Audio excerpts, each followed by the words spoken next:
দেখুন, যেমন কথা তেমনি কাজ। বাংলাদেশের ক্রিকেটাররা কিন্তু একেবারে তাদের কথাতে অনড় থাকলেন এবং সেই মতো কিন্তু বিপিএল বন্ধ হয়ে গেল। অনির্দিষ্টকালের জন্য বিপিএল বন্ধ হয়ে গেল। এখন এই পরিস্থিতি কি করে সামাল দেবে বাংলাদেশ ক্রিকেট বোর্ড, তা খুব চিন্তিত।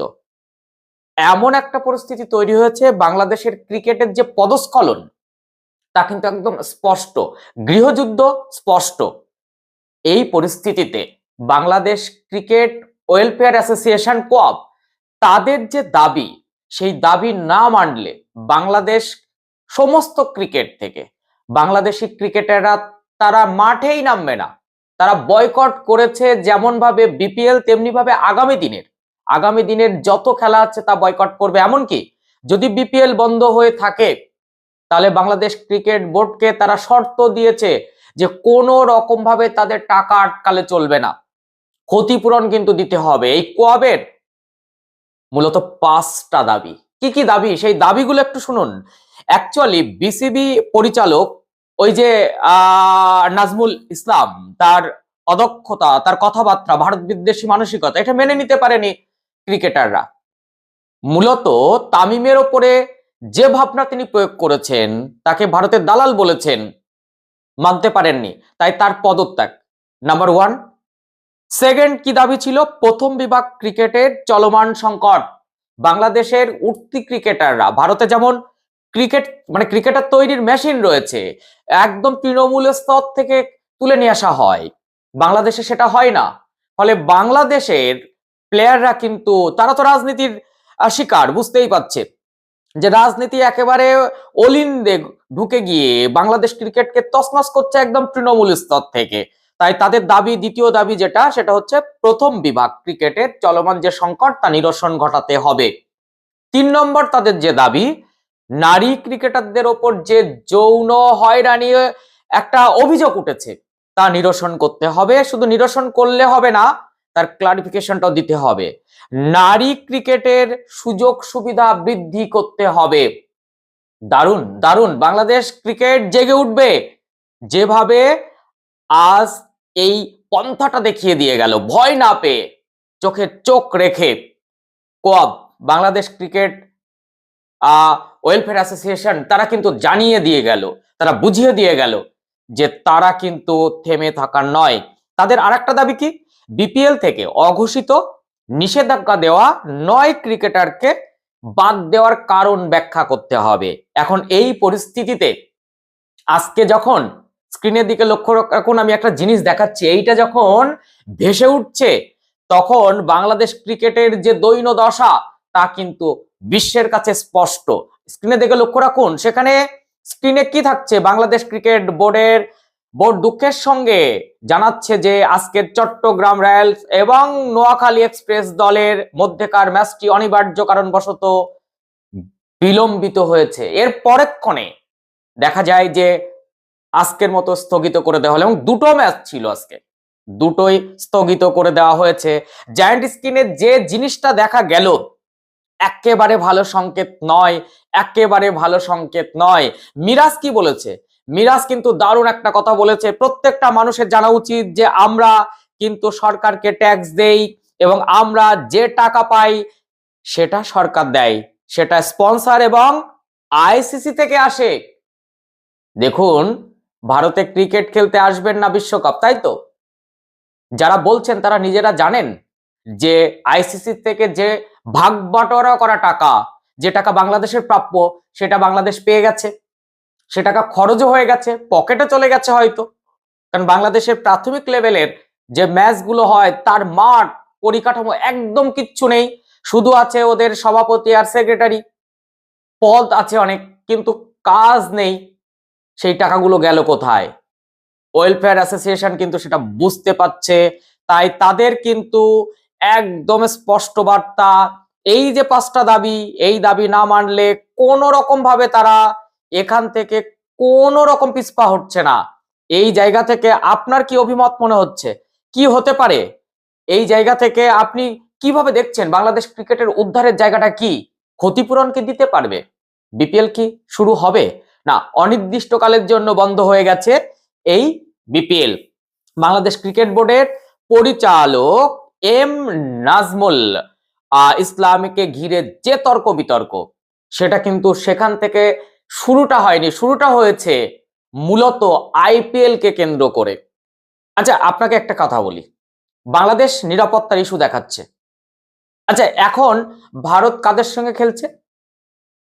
ওয়ানডে ম্যাচ চলছে, ভারতের মাটিতে চলছে। সেখানে আপনি কি জানেন যে বাংলাদেশের আম্পায়ার, সে কিন্তু আম্পায়ারিং করছে? তার কাছে শুনবেন কোন রকম নিরাপত্তা ইস্যু আছে কিনা। তাকে জামায় আদরে রেখে দেওয়া হয়েছে, বাংলাদেশ ক্রিকেটারদেরও জামায় আদরে রেখে দেওয়া হবে। কোন রকম ভারতবর্ষে, এটা পাকিস্তান নয়, এটা আপনার বাংলাদেশ নয়। একটুখানি বিপিএল অনিবার্য কারণে বন্ধ হওয়ার জন্য কি ভাঙচুর হয়েছে? আপনি কোন দেশের কথা বলছেন? এটা ভারত। ভারতে কোন রকম খেলা সংক্রান্ত ক্রিকেটের, অন্তত বিশ্বকাপ ক্রিকেটের নিরাপত্তা সংক্রান্ত কোন রকম ভাবে কম্প্রোমাইজ হবে না। এটা সরকারও করবে না, না ভারতীয় ক্রিকেট বোর্ড করবে, না আইসিসি করবে। তাই একদম স্পষ্টভাবে জানিয়ে দেওয়া হয়েছে কোন রকম ভাবে ম্যাচ সরানো হচ্ছে না, ভারতেই খেলতে হবে। একটু কম্প্রোমাইজের সুর শোনা যাচ্ছিল যে ম্যাচগুলো কলকাতা মুম্বাই থেকে সরিয়ে তামিলনাড়ু কিংবা তিরুবনন্তপুরমের দিকে বা চেন্নাইয়ের দিকে দেওয়ার প্ল্যান, কিন্তু সেটাও থেকে কিন্তু আইসিসি সরে এসেছে। বিসিসিআই এর পরামর্শে কলকাতাতেই থাকছে, মুম্বাইতেই থাকছে বাংলাদেশের ম্যাচ। কলকাতা নিরাপদ, আপনার কোনো রকম সমস্যা হবে না। বরঞ্চ বাংলাদেশিরা কলকাতায় নিরাপদ বলেই এখানে ডাক্তার দেখাতে আসে, এখানে একেবারে অবলীলায় ঘুরতে পারে, যেটা বাংলাদেশে সম্ভব নয় বর্তমান পরিস্থিতিতে। এই পরিস্থিতি সামাল দিতে অলরেডি বাংলাদেশ ক্রিকেট বোর্ড কি প্ল্যান করেছে, তড়িঘড়ি এটা আগে থেকে করতে পারতো। তড়িঘড়ি ওই ব্যক্তিকে, অর্থাৎ ওই এম নাজমুল ইসলামকে সরিয়ে দিয়েছে। তাহলে এত ডামাডোল কিসের? এই তো ভারতে খেলতে আসবেন বিশ্বকাপ সামনেই, এত ডামাডোল কি? জল ঘোলা আসলে না ঘুলিয়ে ঠিক এর জন্য ক্রিকেট ধ্বংস হচ্ছে। আজকে নিজেরা বুঝতে পাচ্ছেন ক্রিকেটটা কোথায় গিয়ে পৌঁছেছে। ক্রিকেটারদের আক্ষেপ দুঃখের কথা নিশ্চয়ই বুঝতে পাচ্ছেন। তারা এতটা এতটা তারা অসন্তুষ্ট, তামিমকে যেভাবে অ্যাটাক করা হয়েছিল সহ্য করতে পারেনি, তারা রাস্তায় নেমেছে। আপনাদের ভয় একদম আর কিন্তু তারা পাচ্ছে না। এমনকি শেষমেশ আজকের আজকের যে সাংবাদিক সম্মেলন, সেখানে ওই কোয়াবের দায়িত্বপ্রাপ্ত লিটন কিন্তু ইতিমধ্যে জানিয়ে দিয়েছেন যে বিশ্ব ক্রিকেটে যেখানে সমস্ত তাদের অভিযোগগুলো করা যেতে পারে, সেখানে তারা অভিযোগ করতে চাইছিল, কিন্তু কোনো রকম ভাবে অভিযোগ তারা করছে না। কারণ মুস্তাফিজুর রহমান সেটা চাইছেন না, কারণ তিনি জানেন যে এই সমস্যার সমাধান হতে পারে যদি বাংলাদেশ চুপ হয়ে যায়, বাংলাদেশ ভারত বিদ্বেষী মানসিকতা না দেখায়, তারা আবারও আইপিএলে আসতে পারে এবং আইপিএল থেকে মোটা অঙ্কের টাকা ইনকাম করতে পারে। ক্রিকেটারদের যেটা লক্ষ্য থাকে, খেলবো এবং ইনকাম করব, সুনামের সঙ্গে খেলবো, মানুষকে আনন্দ দেব, দেশকে সম্মান এনে দেব। কিন্তু এই ধরনের এই নাজমুলের মতন ব্যক্তিবর্গরা তা বুঝতে চায় না, যার জন্য বাংলাদেশের আজকের এই অবস্থা। সেখানে এই পরিস্থিতিতে ক্রিকেটাররা কিন্তু নতুন করে কড়া আলটিমেটাম দিয়েছেন।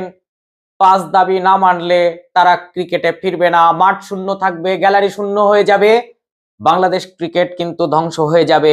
এই পরিস্থিতিতে অবশ্যই বিপিএল গভর্নিং কাউন্সিল, তার সঙ্গে সংকটে পড়ে গেছে বাংলাদেশ সরকার, সংকটে পড়ে গেছে Bangladesh cricket board. Bangladesh cricket বোর্ডের সভাপতি তো আজকে হতাশ, তার কথাই বোঝা গেল। ফলে এখান থেকে বাংলাদেশ কি করে বেরোবে?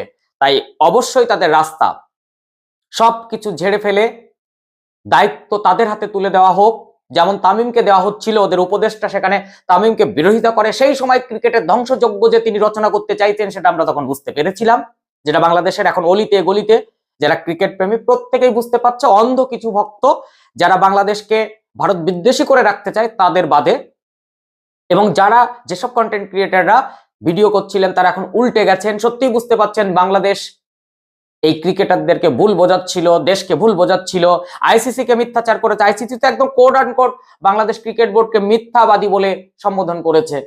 এই জায়গা থেকে স্পষ্টত ভাবে জানাতে চাই বাংলাদেশ ক্রিকেটটাকে ফিরিয়ে আনার জন্য এই যে আজকের ক্রিকেটারদের যে লড়াই, কোয়াবের যে লড়াই, এই লড়াইয়ের পাশে সাধারণ মানুষ অংশগ্রহণ করুন। যারা ক্রিকেট প্রেমী, যারা খেলা প্রেমী, তাদের পাশে থাকুন। দেখবেন ক্রিকেটে একটা সময় জঞ্জাল মুক্ত হবে, বাংলাদেশ আবার স্বমহিমায় ফিরবে। যেভাবে ফিরে এসেছিল বাংলাদেশ ক্রিকেট, একটা সময় স্বর্ণযুগ তৈরি হয়েছিল একটা সময়ে, সেই ক্রিকেটারদের মতন আবার নতুন নতুন ক্রিকেটার জন্মগ্রহণ করবে। আমি তামিমের কথা বলছি, আমি সাকিব আল হাসানের কথা বলছি, আমি একাধিক ক্রিকেটারের কথা বলছি যারা বাংলাদেশ ক্রিকেটকে সেই জায়গায় পৌঁছে দিয়েছিল। আবারও সেই জায়গায় লিটন কুমার দাসের হাত ধরে পৌঁছাবে ক্রিকেট, এই আশা রাখছি।